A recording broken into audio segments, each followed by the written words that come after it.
All BowTieSecurityGuy here with a interesting variation on your traditional sextortion email.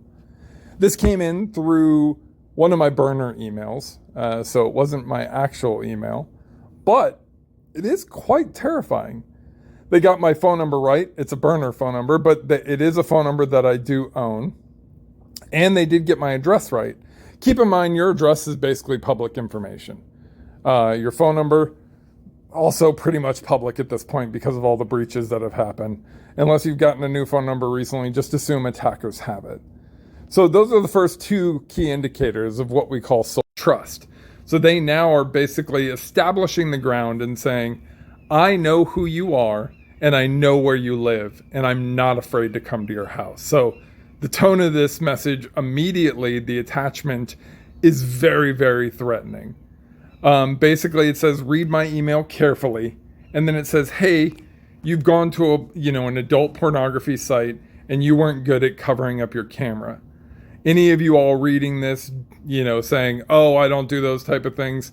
The average amount of website traffic via unique IPs per month to adult pornography sites is 934 million people. So the odds are pretty high they're going to get somebody who's gone to these sites. So now you've hit multiple ticks, right? You've got somebody who's gone to an adult site within the last month. You've got their address and their phone number, and then the fear starts to kind of kick in. You start reading basically, hey, he's like, I know you're a family man. Also, a random guess. Most people are family people. It doesn't even matter if you have kids or family. Family man is very generic.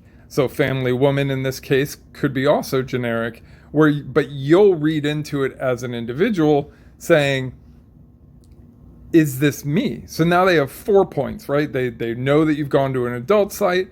They know that your phone number is legit, and they have your address.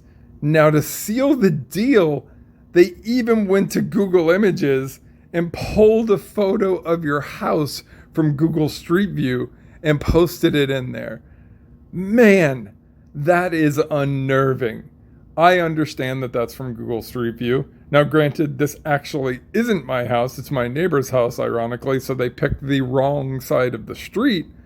But that's scary.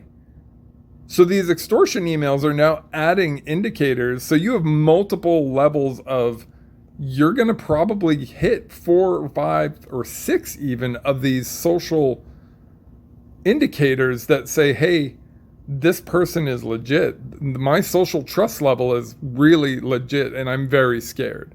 I can tell you when I've worked for other companies and I've worked in incident response that I have talked many people off the ledge who got these messages and absolutely went apoplectic.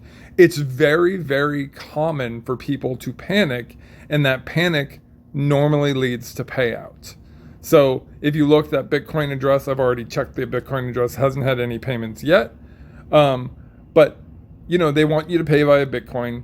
As much as the media and hype wants to tell you it's completely untraceable, not really. But it is very hard to identify the owner, especially if they're overseas. The amount of work and the amount of money involved, unless you're talking millions and billions of dollars, no one's going to investigate it. No one's going to care. So you can report this message all you want, but there's really nothing they can do about it. These messages get sent out in the millions of messages per month. But this new variation adds that photo from Google Street View and creates a very, very compelling argument to pay that can be incredibly scary. So please share this with other people, share this with your loved ones, share this with older people specifically who may not understand technology as much, because this can be incredibly, incredibly unnerving. It's one of those things where they want you afraid, they want you scared, and they want you not thinking clearly. Because when you're in a mindset of reactionary response as opposed to logical response is when you make mistakes like paying out attackers and things of that nature.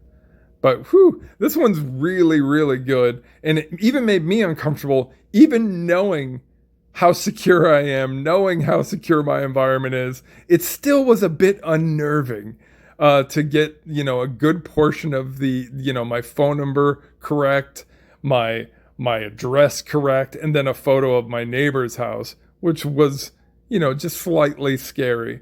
So please be mindful when you see these messages. They are nothing but a scam. Do not pay these people. There is nothing they have, and it is a complete fear tactic to extort you for money. That's all I got for this week. I hope you all have an awesome week. Good luck out there.